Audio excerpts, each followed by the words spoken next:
Bağışlayan və mehriban Allahın adı ilə. Dəyərli izləyicilərimiz, Həyatın Ekranı 14 TV-nin efirində Kərbəla vaqiəsinə əsr olunmuş Kərbəlanın Sədası proqramının növbəti buraxılışında hər birinizi xoş gördük.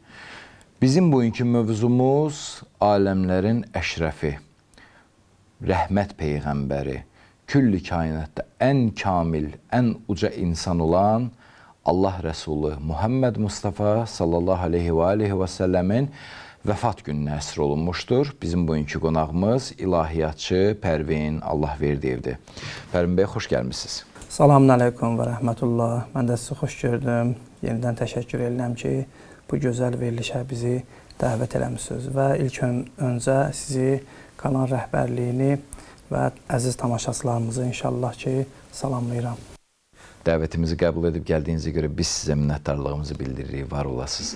Ümumiyyətlə, Məhərrəm Səfər ayı əlbəttə ki, bir matəm əza aylardır ki, bu ayda əlbəttə Kərbəla vaqiəsi, İmam Hüseyin əleyhissalamın pak Kərbəla şəhidlərinin şəhadəti, Kərbəla əsirlərinin başına gələn olaylar, hadisələr zəngindir. Amma eləcə də Peyğəmbərimizin vəfat günü də məhz Səfər ayının sonuna təsadüf edir ki, elə istərdik bugün məhz ən şərafətli insan, varlıq, ümumiyyətlə bəşər olan, ən üstün yaradılmış olan Peyğəmbərimizin elə şəxsiyyəti barəsində, fəzilətləri, məziyyətləri barəsində söhbət açaq. Elə ilk sualımız bundan ibarətdir ki, ümumiyyətlə Peyğəmbərin varlığı, mövcudluğu İslam ümməti üçün nə demək idi? Hansı əhəmiyyətə, hansı qiymətə sahib idi? Bu haqda lütfən. Bismillahirrahmanirrahim və bihi nəstə'in innəhu və xayrun nasirin və mu'in. Həqiqətən çox gözəl bir mövzuya toxunmusunuz.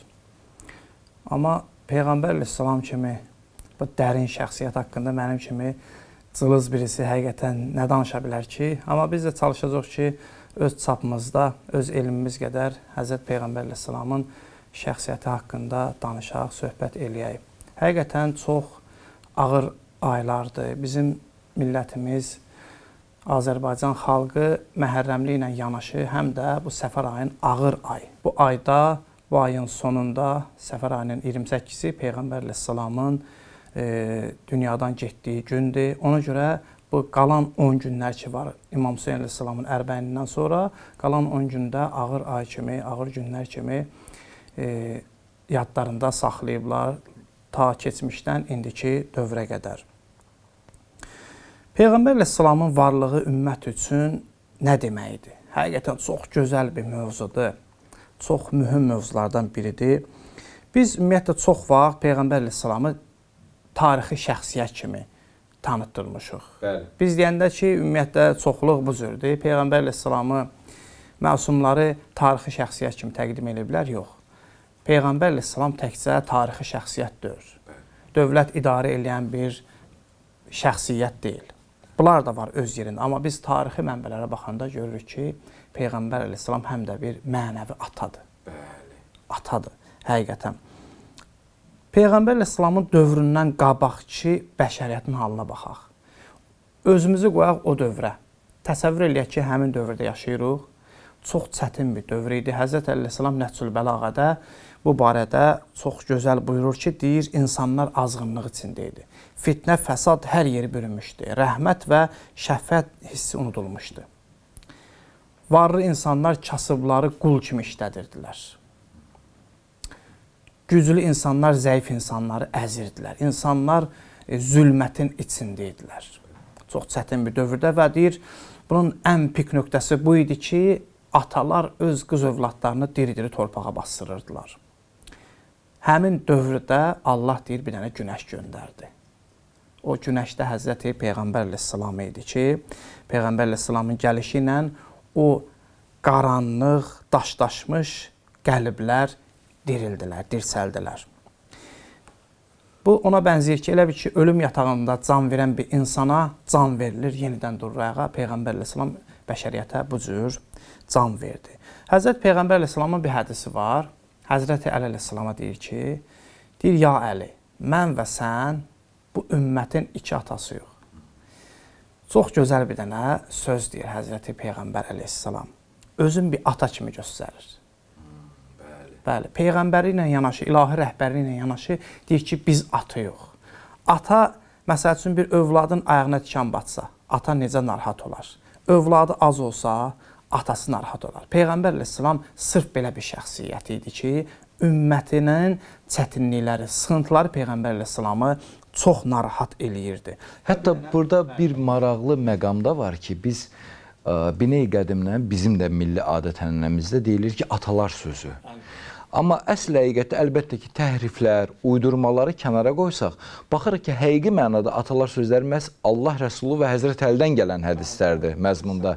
Bu da bizim əslinə qalsa köklü bir xalq olmağımızı və kökümüzün də İslam dinindən qaynaqlandığının bariz nümunəsidir. Çox maraqlıdır həqiqətən. Bəli, bəli, çox gözəl buyurdunuz. Həqiqətən elə bu atalar sözünün kökündə və atalar elə həmin o ilahi şəxsiyyətlərdir ki, bizim xalqımız, millətimiz o tarixin çətin günlərindən, bəlkə də o elə dövrlər olubdur ki, bilirsiniz, Peyğəmbərin, Əhl-i Beytin, imamların adını çəkmək qadağan edir. Bəlkə də elə onun üçün ki, atalar sözləri qoyublar bunun adını. Bir dənə ayə var Tövbə surəsində. Peyğəmbər əleyhissalam haqqında nə deyir Allah? Deyir ki, sizə özünüzdən bir peyğəmbər gəldi. Sizin sıxıntıya düşməyiniz ona çox ağır gəlir. O sizə qarşı hərisdir, möminlərə qarşı çox şəfqətlidir, rəhimlidir. Deyir ki, Peyğəmbər əleyhissalam hərisdir. Həris nə deyərlər? Elə bir ki, səndən ötürü ölür də. Peyğəmbər əleyhissalam sırf bu cür şəxsiyyət idi. Özünü öldürürdü. Kafirlərdən ötürü özünü öldürürdü ki, bunlar neynəsin? Bunları Allaha tərəf dəvət eləsin. Narahat olurdu. İmam Hüseyin əleyhissalam son anlarında belə dedi, balalarımı öldürmüsünüz, bu işləri başıma gətirmişsiniz, amma tövbə elə söz yenə də qəbul eləyərəm. Babası Peyğəmbər əleyhissalam kimi rəftar eləyirdi, bir mənəvi ata kimi. Peyğəmbər əleyhissalam da bu cür idi. Qəlbi yanırdı ümmətinə görə çox narahat olurdu. Görürdü ki, birinin evdə yeməyə çörəyi yoxdur, gedirdi, ona görə narahat olurdu. Birinin bir sıxıntısı, çətinliyi olurdu, gedirdi, onlardan ötürü göz yaşı tökürdü. Peyğəmbər əleyhissalamın ümmət üçün qoyduğu ən gözəl töhfələrdən biri onun gözəl əxlaqı idi. Və bu gözəl əxlaqı Peyğəmbər əleyhissalam həqiqətən həyatına tətbiq eləyirdi. Rəvayətdə gəlibdir ki, bir nəfər var idi, Peyğəmbər əleyhissalam həmişə yoldan keçəndə deyir, ayağının altına tikan tökərmiş, başına zibil tökərmiş. Peyğəmbər əleyhissalam da heç nə olmamış kimi keçib gedərmiş. Bir gün yoldan keçəndə görür ki, başına zibil tökən yoxdur. Maraqlanır, deyir ki, o həmin adam necə olub? Dedilər ki, xəstələnib. Gedir onun başının üstünə, bu gözün açanda görür Həzrətin mübarək camalın. Elə bilir ki, Peyğəmbər intiqam almağa gəlir. Görür ki, yox, Peyğəmbər bunun başını sığallayır. Buna deyir, Allah sənə şifa versin, necəsən, nəyin çatışmır. Baxır, Peyğəmbər əleyhissalamın o əzəmətli əxlaqı qarşısında əriyir, müsəlmançılığı qəbul edir. Peyğəmbər əleyhissalam həqiqətən bu cür bir şəxsiyyət idi. Bu cür ümməti üçün narahat olan bir şəxsiyyət idi. İndi biz baxaq özümüzə, görək Peyğəmbər əleyhissalamın əxlaqın həyatımıza tətbiq eləyə bilmişik. Həyatımız, ailəmizdə Peyğəmbər əleyhissalam kimi rəftar eləyə bilirik, yoxsa yox. Bazarlarımızda, ictimaiyyətdə Peyğəmbər əleyhissalamın əxlaqını yaşada bilirik, yoxsa yox. Həqiqətən yaşada biliriksə deməli, biz Peyğəmbər əleyhissalamın həqiqətən yolun gedənlərdənik və Peyğəmbər əleyhissalamın bu mehribanlığı hara qədər davam elədi? Son anına qədər. İnsan can verən adamın başının üstündə mən çox olmuşam. O anda insan öz hayında olur. Heç kəs onu maraqlandırmır. Öz hayında olur ki, indi ölüm mələyi canımı alacaq.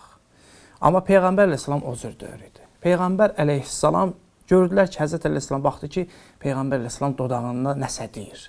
Mübarək qulağını qoydu Həzrətin mübarək dodaqlarına, gördü Peyğəmbər əleyhissalam bu sözləri deyir. Ümməti, ümməti. Son anlarında ümmətin yaddan çıxardmır. Son anlarında bir ata görərsən ki, can verəndə bir övladı üçün narahatdır. Elə can verəndə onun adını çəkə-çəkə gedər. Peyğəmbər əleyhissalam da bu cür idi ki, ümmətin son anda ümmətin adını deyə-deyə dünyasını dəyişdi. Allahdan istəyirəm ki, Allah bizləri o Həzrəti həqiqi sevənlərdən, onun yolunu gedənlərdən, inşallah onun buyurduqlarını doğruldanlardan qərar versin. Çox təşəkkür edirik sizə, amin. Ümumiyyətlə, həqiqətən də istər tarixi cəhətdən vərəqlədikdə, istər dini aspektdən yanaşdıqda fərq etmir. Hansı sayədə Peyğəmbərin şəxsiyyətinə nəzər saldıqda çox gür şəkildə parıldadığını görürük. İstənilən dövrdə. Bəs bu Peyğəmbərin şəxsiyyətinin bütün dövrlərdə parlaqlığı bu cür parıldaması, bariz şəkildə aşkar olması mənbəyi nədən qaynaqlanır ümumiyyətlə? Gözəl sualdır. Tarixə baxanda ümumiyyətlə bu dünya o qədər filosoflar görüb, imperatorlar görüb, böyük şəxsiyyətlər görüb də. Amma indi onların adına baxaq. Onların hamısının adı tarixin tozlu səhifələrindədir. Amma Hz. Peyğəmbər əleyhissalam elə bir şəxsiyyətdir ki, 1400 il keçib, 1400 il keçməyinə baxmayaraq, Peyğəmbərimizin adı gələndə insanlar ona salavat göndərirlər. Peyğəmbər əleyhissalamı yada salırlar. Bu, Peyğəmbər əleyhissalamın əzəmətinin bir nişanəsidir. Yaxşı, bu mənbə hardan gəlir? Hər şeyin bir mənbəyi var da, bunlar hardan gəlir? Deməli, hədislərimizə əsasən bunun çox aydın, mənəvi və hər birimizin həyatına toxunan mühüm səbəbləri var. Birincisi budur ki, Peyğəmbər əleyhissalamın sözü ilə əməli mütləq vəhdətli idi. Peyğəmbər əleyhissalam o ki, bir sözü deyirdisə, deməmişdən qabaq özü o dediyinə əməl edən bir şəxsiyyət idi. İndi dünyamızdakı ən böyük problem nədir? Səmimiyyətsizlik. Bəli. Hamı danışır. Ekran başında, sosial şəbəkələrdə, nə bilim, məscidlərdə, belə indi istisna şəxslər çıxmaq şərtindən çox adam danışır. Amma danışanlar nə qədər o dediyinə əməl eləyir? Ədalətdən danışanlar nə qədər o ədalətə riayət eləyirlər? Peyğəmbər əleyhissalamın şəxsiyyətinin bu gün də parıldamağının birinci mənbəyi onun mütləq səmimiyyəti və məsumluğu idi. Bir nəfərə deyəndə ki, kasıbları əl tutun, ondan qabaq özü kasıbları əl tutardı. Bir nəfər gəldi, dedi ki, ya Rasulallah, mənim övladım xurma yeyir. Ona denən ki, xurma yeməsin. Peyğəmbər əleyhissalam dedi ki, gedin sabah gəlin. Sabah gəldilər, Peyğəmbər baxdı, dedi ki, bala, xurma yemə. Dedi, ya Rasulallah, bəs dünən deyərdiniz də. Dedi, yox, mən dünən xurma yemişdim. Əgər o halda ona desəydim, sözümün təsiri olmazdı. Gərək ki, bizə də aiddir ki, mən indi danışıramsa bu sözləri, gərək ki, əməl eləyəm. Əməl eləməsəm, o sözün təsiri çox az olur. Amma əməl eləyəndə bilirsən ki, bu adam əməl əhlidir. Həqiqətən onun sözünün çəkisi də çox olur. İkincisi bu idi ki, Peyğəmbər əleyhissalam gələndən o insan hüquqlarına çox riayət eləyirdi. Bəli. Bugün onun gətirdiyi dəyərlər, bugün bizim də dərdimizə nədir? Dərmandır. 21-ci əsrdə dünyada insanlar nədən əziyyət çəkirlər? İrqçilikdən, nə bilim, millətçilikdən, insanın rənginə, soyuna, kökünə görə aşağılanmağından neyinir? Əziyyət çəkirlər. Amma Peyğəmbər əleyhissalam 1400 il əvvəl millətçiliyin, irqçiliyin ən pik vaxtında insanlara dərs keçdi. İnsanlara göstərdi ki, xeyr, nə qara dərili başqa dərili olandan ağ dərilidən üstündür, nə ağ dərili qara dərilidən üstündür. Ən üstün insan təqvalı insandır. Vəssalam, ən üstün insan mənəviyyatlı insandır. Başqa o rənginə görə deyil. Həzrət Loğman qara dərili bir şəxsiyyət idi, amma onun adını Allah Quran-ı Kərimdə çəkir. Deməli, burada rəngdən, irqdən söhbət gedə bilməz. Yalnız təqva. Peyğəmbər əleyhissalam gəldi, bir dənə qara dərili, qulam olan Bilalı müəzzin elədi. Bəli. Halbuki qulam idi, qul idi. Peyğəmbər əleyhissalam göstərdi ki, yox, bu cür deyil. Qadına cəmiyyətdə izzət verdi, yetimlərin hüquqlarını özlərinə qaytardı. Üçüncü bu idi ki, bu şəxsiyyətin arxasında bir dənə ilahi güc dayanır. İnsanların gətirdiyi qayda qanunlar bir müddətdən sonra yoxa çıxır, gedir. Amma Peyğəmbər əleyhissalam gətirdiyi qanunlar daim yaşayır. Çünki o qanunlar Allah Taala tərəfindən qoyulubdur. Ona görə də Peyğəmbər əleyhissalamın şəxsiyyəti Allaha bağlı olduğuna görə bugünkü günə qədər də, bu gündən sonra da ta dünyanın sonuna qədər də Peyğəmbər əleyhissalamın şəxsiyyəti heç vaxt köhnəlməyəcək. Bir dənə ayə var, deyir ki, onlar öz ağızları ilə Allahın nurunu söndürmək istəyirlər. Amma Allah öz nurunu mütləq tamamlayacaq. Və dördüncü də budur ki, bunu da deyirəm, inşallah keçək başqa mövzuya. Və bu nuru Həzrəti Peyğəmbər əleyhissalam Əhl-i Beyt vasitəsindən qorudu. Peyğəmbər əleyhissalam bu qayda qanunları gətirdi. Bunları gətirdi. Amma Peyğəmbər əleyhissalam dünyadan gedəndən sonra dünyadan köçdü. Amma onun elmi, onun uca əxlaqı, onun ədaləti İmam Əli əleyhissalamda, xanım Fatimə Zəhrada və onun övladlarında davam elədi. Həm də bu gün İmam Həsən əleyhissalamın da şəhid olduğu gündür ki, yəni İmam Həsən əleyhissalam kimi bir şəxsiyyətlər Peyğəmbər əleyhissalamın o qoyduğu qayda qanunlar ki var idi, onlar onun təcəllası idilər ki, insanlar onlara baxanda Peyğəmbər yadına düşərdi onların. Xanım Fatimə Zəhra deyir, məscidə gedəndə baxırdılar ki, elə yerir ki, elə ki, Peyğəmbər əleyhissalam gəlir. Həzrət Peyğəmbər əleyhissalamın gətirdiyi o təmiz, parlaq əxlaqı zülmün içində boğulmağa Əhl-i-Beyt əleyhissalam qoymadı və Əhl-i-Beyt əleyhissalam Peyğəmbər əleyhissalamın şəxsiyyətini zamanın dalğalarından qoruyan ən güclü gəmi oldu. Təşəkkür edirik, sizə var olasınız. Həqiqətən də ümumiyyətlə Məhərrəm Səfər ayı bir-birinə ayrılmadan elə bu 2 ay həqiqətən ali-əbadan olan 3 nəfərin elə dünyadan köçməsinin həqiqətən də günləri bu aylarda vaqe olmuşdu ki, elə xalq deyimlə desək, ağır ay ifadəsi həqiqətən də öz yerini tapır. Bəs Peyğəmbərimizin vəfatı ilə ümumiyyətlə bəşəriyyət nəyi itirdi? Onun varlığı əlbəttə ki, bundan öncə də qeyd etdiniz, bir çox şeylər gətirdi. O dövrdə olmayan və yaxud da ki, əvvəllər olub unudulmuş, itirilmiş dəyərləri qaytardı. Amma vəfatından sonra bəşəriyyət nəyi itirdi? Çox həqiqətən adamın qəlbin incidən bir sualdır. Həqiqətən adam narahat olur ki, mən şəxsən bunu yazanda, yazdım, səsləndirəndə ki, özüm ağladım, and olsun Allaha. Ki, Peyğəmbər əleyhissalam necə bir şəxsiyyət idi.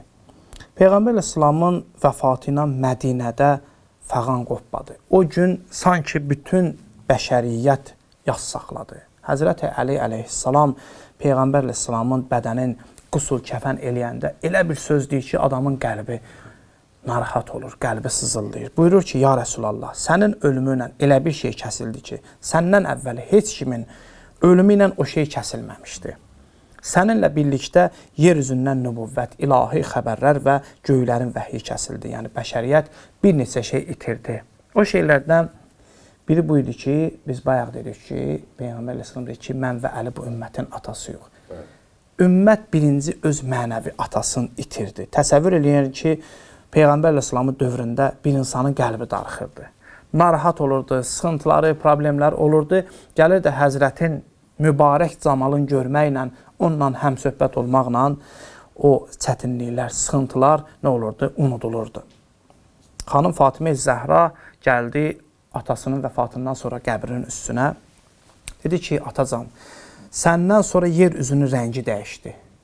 Göylər qaraldı. Səndən sonra biz elə qərib qaldıq ki. İkinci bu idi ki, ikinci itirildi. Məsələ budur ki, bəşəriyyətin dünyadakı mütləq əmin-amanlıq qalxanını itirdilər. Peyğəmbər əleyhissalam ümmətin arasında olanda Allah Taala onlara bəla göndərmirdi, əzab göndərmirdi. Hətta bu barədə ayə var ki, deyir, sən onların arasında ola-ola Allah onlara əzab verən dövr idi.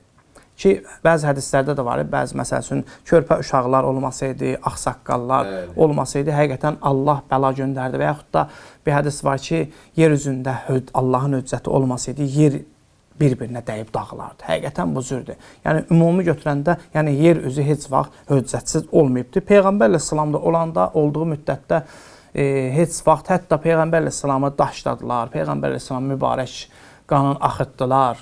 Deyir, bir nəfər deyir, gördüm ki, Peyğəmbər əleyhissalam gedir, bir nəfər də dalıca daş ata gəlir. Peyğəmbərin deyir, dabanı qıpqırmızı qanın içində idi. Peyğəmbər əleyhissalam dəvət eləyir, gedirdi. Bu qədər əziyyət verdilər ona. Amma Peyğəmbər əleyhissalam orada ola-ola, insanların arasında ola-ola Allah Taala onlara əzab göndərmirdi. Bu da ikinci məsələ idi. Üçüncü budur ki, Peyğəmbər əleyhissalam gəlməmişdən qabaq insanlar bir-birindən qan davası aparırdılar. Bir-birini öldürürdülər, müharibələr, böyük-böyük problemlər, müsibətlər baş verirdi. Amma Peyğəmbər əleyhissalam gəlişi ilə insanları bir-birinə qardaş elədi, onları birləşdirdi. Və vəfatdan dərhal sonra yenidən dəfn olunmamış, hələ Peyğəmbər əleyhissalamın cənazəsi yerdə idi, dəfn olunmamışdı, yenidən qruplaşmalar, ixtilaflar baş qaldırdı. Yəni, insanlar yenidən dünya malına başları qarışdı, mənsəb davasına neynədilər, düşdülər. Xanım Fatimə Zəhra Fədəkiyyə xütbəsində gözəl söz buyurur. Deyir ki, Peyğəmbər sizin aranızda bir nizam idi. O gedəndən sonra fitnə ocaqları yenidən alovlandı. Deməli, bəşəriyyət onun gedişi ilə həm də o qəlbləri birləşdirən mənəvi oxu, o böyük vəhdəti itirdi. Yaxşı, biz Peyğəmbər əleyhissalamı itirməklə, Peyğəmbər əleyhissalam ki, aramızdan getdi, tamamilə Peyğəmbər əleyhissalamı itirmişik, yoxsa yox? Xeyr, Peyğəmbər əleyhissalamın cismi aramızda yoxdur. Amma Peyğəmbər əleyhissalamın ruhu daim yaşayır. Bəşəriyyət bilir ki, Peyğəmbər əleyhissalamın cismi aramızda yoxdur. Amma Peyğəmbər əleyhissalam bizə elə 2 dənə əmanət qoydu ki, Quran və onun əhl-i beyti o 2 dənə əmanət qoymadı ki, Peyğəmbər əleyhissalamın ruhu da aradan getsin. Peyğəmbər əleyhissalamın cismi aramızda olmasa da ruhun yaşatdılar, saxladılar. Və həmçinin bizim etiqadımıza görə Peyğəmbər əleyhissalam diridir. Hər həftə bizim əməllərimiz ona təqdim olunur və biz ona salavat göndərəndə o bizim salamımızın cavabını alır. Ki, həqiqətən məntiqlə də fikirləşəndə ki, əgər biz namazda Peyğəmbər və onun əhl-i beytdə salam göndəririk, əgər onlar bizə salam cavab verməsələr, biz deməli yanlış bir iş görürük. Amma görürük ki, xeyr, əgər biz onlara salam göndəririksə, deməli onlar da bizim salamımızın cavabını alırlar. Allah bizləri Peyğəmbər əleyhissalamın yolunu itirənlərdən inşallah qərar verməsin. Amin inşallah. Çox təşəkkür edirik sizə. Bu həm mənəviyyat dolu, həm də təfərrüatlı cavablamaya görə minnətdarıq sizə.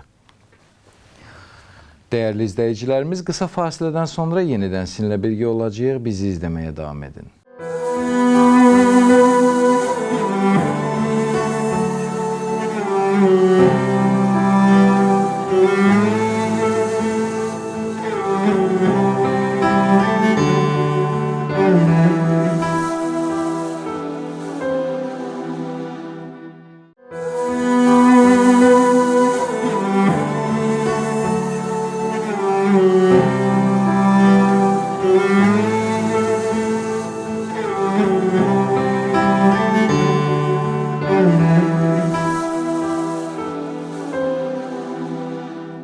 Dəyərli izləyicilərimiz, siz Kərbəlanın Sədası proqramını izləyirsiniz. Bizim bugünkü mövzumuz Peyğəmbərimiz Həzrət Muhammed Mustafanın vəfatına həsr olunmuşdur. Qonağımız isə ilahiyyatçı Pərvin Allahverdiyevdir.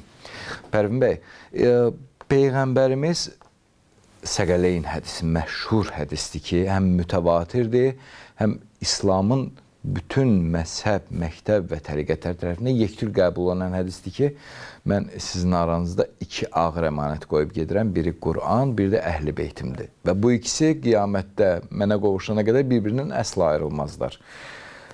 Bizim, elə bu hədisdə minvalla götürəndə, bizim Peyğəmbərin bizə miras qoyduğu o 2 ağır əmanətə qarşı bugün məsuliyyətimiz nələrdən ibarətdir? Hansı vəzifələr daşıyırıq ki, o mirası qoruyaq və növbəti nəsillərə ötürək? Bu haqda lütfən. Bura qədər ki, danışdıq, həqiqətən burada artıq yavaş-yavaş nəticə almalıyıq da.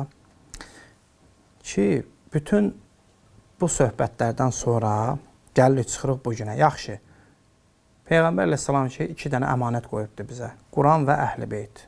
Özü ağır əmanətdir, ağır əmanət qoymuşam deyir. İndi Peyğəmbər əleyhissalam bizi sevib, bizə məhəbbət bəsləyib, bizdən ötürü özün öldürüb, əziyyətlər çəkib, bu qədər. Hamısı öz yerində, yaxşı. Biz o fədakarlığın qarşısında neynəmişik, nə iş görmüşük və bizə tapşırdığı o əmanətlərə necə baxırıq? Bu sual sadəcə elmi bir dənə sual deyil həqiqətən. Bu sual hər bir müsəlmanın qəlbinin, hər bir müminin vicdanının cavab verməli olduğu ən ağır imtihandır ki, Peyğəmbər əleyhissalam ömrünün son anlarında o çətin vəziyyətdə bütün ümmətə xitabən dedi ki, mən sizin aranızda 2 ağır, qiymətli əmanət qoyub gedirəm. Bir Allahın kitabı, Allahın kitabı və itrəti, mənim itrətim, əhl-i beytim. Və bu məşhur Səqələyn hədisidir. Bu hədisin adı Səqələyn hədisidir. Peyğəmbər əleyhissalam ardınca bir xəbərdarlıq elədi ki, diqqət eləyin, mən qiyamət günü sizdən bu 2 əmanətlə necə rəftar elədiyinizi soruşacağam. Ki, bunlarla necə rəftar elədiniz? Təsəvvür edin ki, çox sevdiyim bir dənə adam sənə bir dənə əmanət verir. Deyir ki, mən ölürəm, sənə bir dənə əmanət verirəm. Bu əmanəti filan vaxta qədər qoruyub saxlayacaqsan, filan kəs gəlib səndən alacaq. O əmanətə gözün kimi baxmalısan da. Peyğəmbər əleyhissalam da bizə bu boyda əmanət qoyubdur. Bu boyda fədakarlığın arxasıyam. Görək həqiqətən biz Peyğəmbər əleyhissalamın bu əmanətləri ilə necə rəftar eləmişik. Birinci əmanət Qurani Kərimdir. Qurani Kərimə qarşı bizim məsuliyyətimiz. Peyğəmbər əleyhissalamın bizə qoyduğu ilk əmanət Qurani Kərimdir. Bu gün bizim Qurana qarşı məsuliyyətimiz görəsən nə dərəcədədir? Biz Qurani Kərimi ancaq rəfin üstünə qoyuruq, o cür istifadə edirik və yaxud da nə bilim qəbristanlıqlarda ancaq Yasin surəsi və yaxud da nə bilim biri əsgər gedir, Quranı qoyuruq, Quranın altından keçir, nə bilim biri evlənmək istəyir, Quranı tuturuq, Quranın altından keçib gedir. Yəni Qurani Kərim elə budur, bundan başqa bir şey yoxdur, xeyr. Qurani Kərimi nə gözəl oxumaq, bəli, bunlar da lazımdır ki, gözəl şəkildə oxuyasan ki, insanların qəlbini oxuyasan öz yerində. Amma gərək ki, Qurani Kərimi oxuyasan, həqiqətən bu Qurani Kərimə əməl eləyəsən. Yəni, elə olmasın ki, Həzrət Əleyhisselam ömrünün sonunda dedi ki, elə olmasın ki, and verdi Allaha, dedi, Allah, sizə and verirəm Allaha ki, Qurani Kərimi elə eləməyin ki, sizdən başqaları, qeyri-müsəlmanlar ona əməl eləməkdə sizdən qabağa keçsinlər.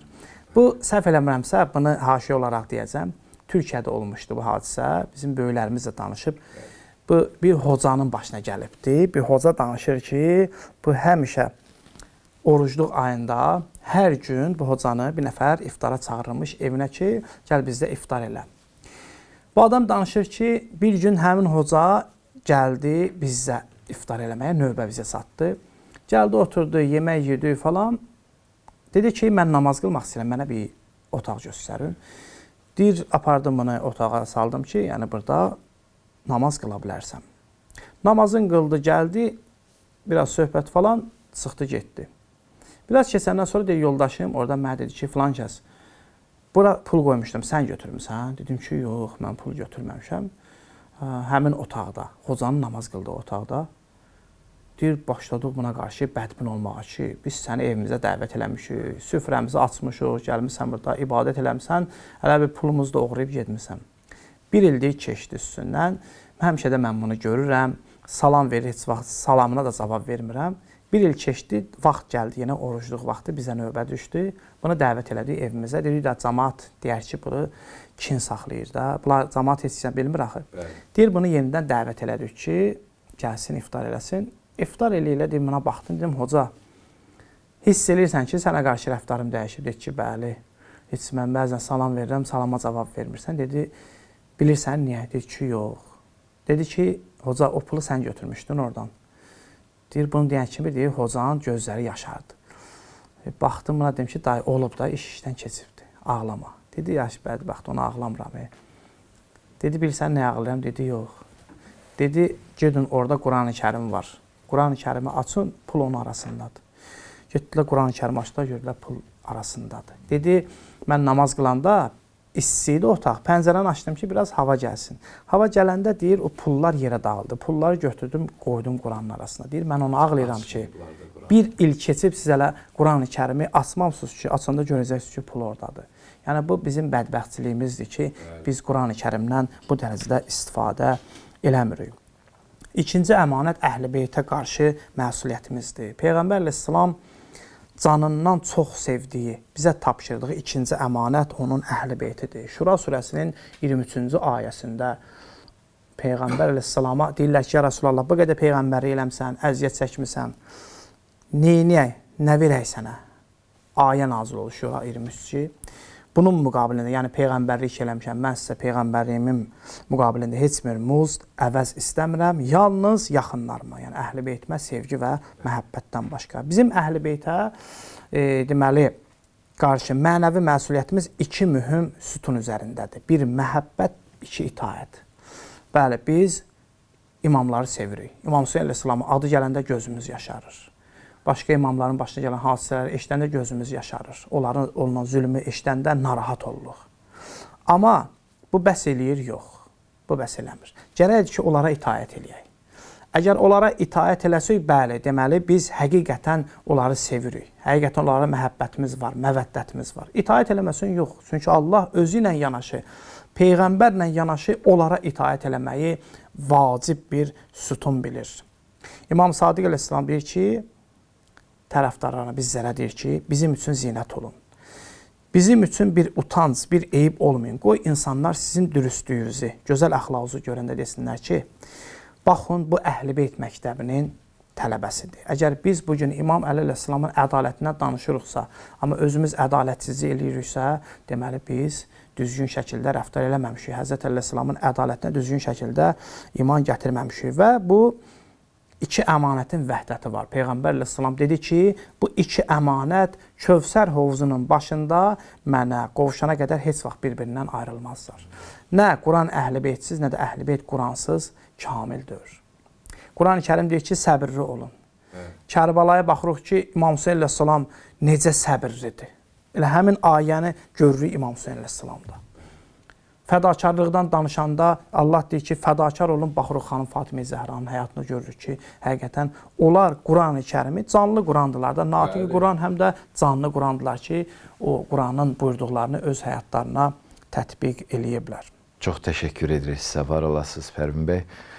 Ümumiyyətlə, elə bütün danışılanlardan, bütün oxuduqlarımızdan, bildiklərimizdən əlbəttə ki, Peyğəmbərin şəxsiyyətinin necə uca olduğunu, heç bir qeyd şərtsiz, müqayisəsiz uca olduğunu hamımıza bəllidir. Hətta bunu inkar edənlərə də bəllidir.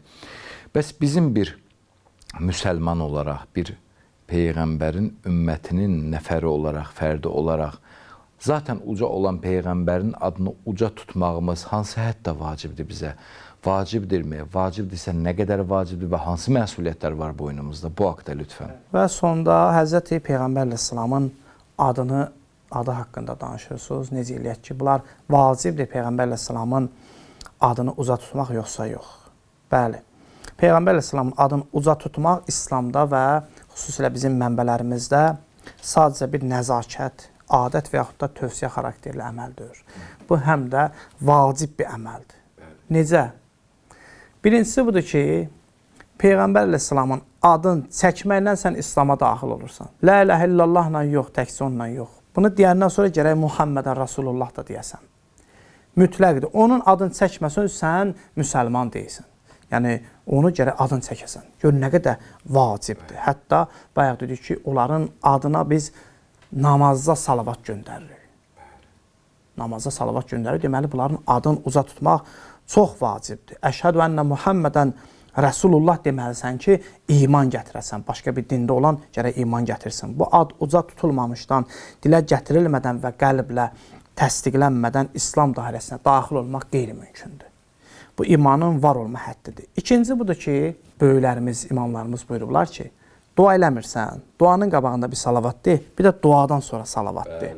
Əgər bu cür eləsən, sən o duavı sığortalamısan ki, həqiqətən bil ki, o duan qəbul olacaq. Təbii ki, o duanın qəbul olmağı sənin ziyanıva deyilsə, xeyrivətsə, bəli ki, Allah Teala o duanı qəbul eləyəcək. Duanın əvvəlində Allahümmə sallələ Muhammedin və Ali Muhammed və sonunda da bu salavatı deyirsən. Yəni, bu duanın qəbulu üçün bir dənə möhürdür. Hətta gündəlik namazlardakı, təşəhhüddəki biz Peyğəmbər əleyhissalamın adını çəkirik, onun əhl-i beytinə salavat göndəririk. Bu namazın vacib rükünüdür. Rükün budur ki, istəyir bilərəkdən, istəyir bilməyərəkdən. Bu səhv eləsən namazın birbaşa batildir. Qeyri-rükün kimi deyil. Bu da bu cürdür. Salavatı deməsən, namazın birbaşa batil olacaq. Və üçüncü budur ki, Quran-ı Kərimin Hucurat surəsinin 2-ci ayəsində Allah Peyğəmbərin adı və varlığı qarşısında ümmətin harda dayanmalı olduğunu neyinir? Vurğulayır və qəti xəbərdarlıq eləyir ki, ey iman gətirənlər, səsinizi Peyğəmbərin səsindən uca eləməyin və bir-birinizlə uca səslə danışdığınız kimi onunla uca səslə danışmayın. Yoxsa əməlləriniz pus olar və siz bunu hiss eləməzsiniz. Bizim alimlərimizin təfsirlərinə görə bu hökm təkcə onun sağlığına aiddir. Bu gün də onun mübarək adı çəkiləndə məscidlər, onun məscidində, onun ziyarətgahında olarkən səsi onun səsindən uca eləmək, onun adından uca eləmək, ona qarşı hörmətsizlik eləmək insanın ömür boyu etdiyi bütün yaxşı əməlləri neyniyər, silib süpürər, puç eləyər və həqiqətən bu təhlükəli bir dənə həddir. Və sonuncudan bunu deyirəm, inşallah tamamlayıram. Can və malı fəda eləmək həddi. Mütləq sevgi buna deyərlər. Yəni, onun adını və şəxsiyyətini uca tutmağın son həddi insanın öz canından keçməsidir. Buna bir nümunə var, bəli. Leylətül Məbid. Peyğəmbər əleyhissalamın adının diri qalmağından ötürü Həzrəti Əli əleyhissalam Peyğəmbərin yatağında yatdı. Öz canını heçə saydı ki, nenə gəlib məni öldürsünlər, amma Peyğəmbər əleyhissalamın adını aradan aparmaq istəməsinlər. Muaviyə nə dedi? Dedi ki, mənim heç kəsinə işim yoxdur. O kişi ki var, adı azanda çəkilir.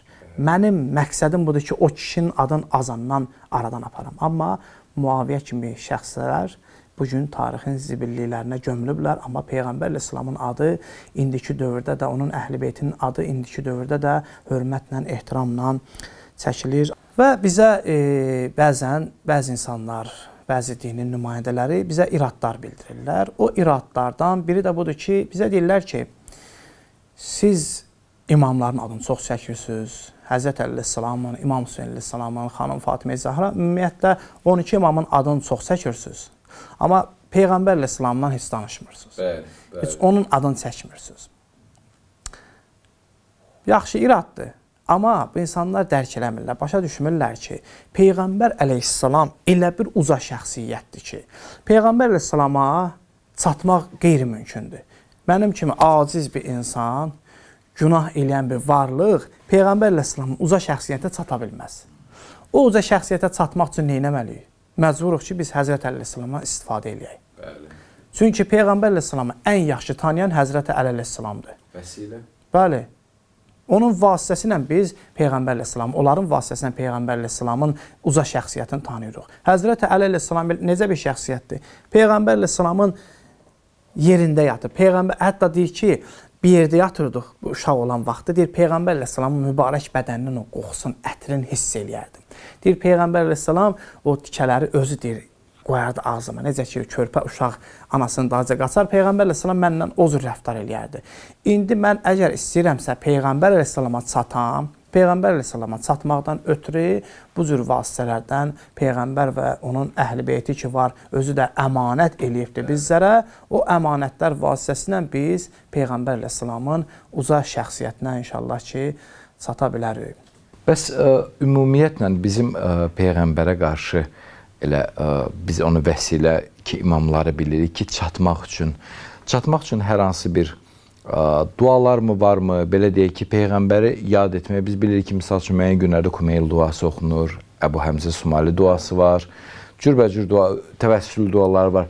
Bəs biz Peyğəmbərlə mənəvi rabitəmizi qurmaq üçün hansı ayinləri etsək, hansı əməlləri yerinə yetirsək, daha bizim daxili mənəviyyatımızın paklanmağına və o həzrətlə daha sıx bağ qurmağa kömək olar bizə?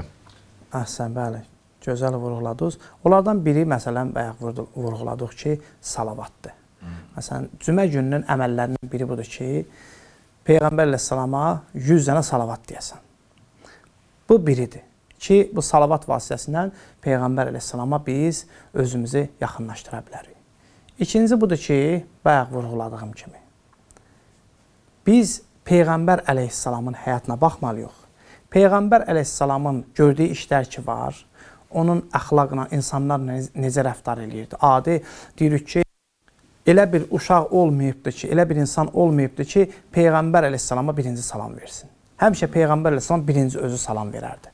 Peyğəmbər əleyhissalamın həyatında elədiyi əməllər ki var, əxlaqi rəftarlar ki var, onları biz öz həyatımıza tətbiq eləsək, bunun vasitəsilə biz Peyğəmbər əleyhissalama çata bilərik. Və sonuncu da bunu deyərəm ki, bayaq ki, Əhl-i Beyt haqqında ki buyurduq, və sonuncu ən əsas əmanət ki, dedik, 2 dənə əmanət qoyubdur Əhl-i Beyt və Əhl-i Beyt əleyhissalama sevgi göstərməklə, onları sevməklə, onların buyurduqlarına əməl eləməklə də biz Peyğəmbər əleyhissalama məhəbbətimizi bildirə bilərik. Yəni, çox əməllər var, yəni vaxtımızın azlığına görə qısa çalışdım ki, söhbət eləyim. Ümidvarıq ki, inşallah əziz tamaşaçılarımızın sizlərə də inşallah faydalı olar. Çox təşəkkür edirik Səfərin bəy. Həm həqiqətən də ən şərafətli, ən uca, ən ali varlıq olan Peyğəmbərimizin həm vəfatı, həm ümumiyyətlə mənəvi mövcudluğu və bizim üzərimizə ona qarşı düşən məsuliyyətlər barəsində çox geniş söhbət açdınız və çox mənalı və mənəviyyat nöqtələrə toxundunuz. Bu cəhətdən də tamaşaçılarımız üçün çox faydalı olacağına inanırıq. Sizin çıxışınızdan faydalanacaqlar. Dəvətimizi qəbul edib gəldiyinizə görə sizə bir daha minnətdarlığımızı bildiririk. Var olasınız. Allahdan istəyirəm ki, Allah bu qədər ki sözlər danışdıq. Allah bizlərə Peyğəmbər əleyhissalamın ziyarətin əziz tamaşaçılara, sizlərə inşallah ki nəsib eləsin və bu danışdığımız əməllər ki var, əxlaq məsələlər ki var, Allahdan istəyirəm ki, Allah bizlərə Peyğəmbər əleyhissalamın əxlaqı ilə əxlaqlanmağı, o cür insanlarla inşallah davranmağı nəsib eləsin. Dəyərli izləyicilərimiz, siz Kərbəlanın Sədası proqramını izləyirdiniz. Allah Rəsulü sallallahu aleyhi və səlləm buyurub ki, mənim adım gələndə salavat çevirməyən şəxs bir ömür pərişan olsun. Mütəal Allah bizə o həzrətin, o uca şəxsiyyətin adını nəinki salavatını anmağı, eləcə də əməlimizdə, əxlaqımızda, yaşayışımızda, dünya görüşümüzdə, əqidəmizdə və əxlaqımızda daim diri tutmağı, daim uca tutmağı və başımıza tac etməyi nəsib etsin. Növbəti buraxılışlara dək Allah amandı.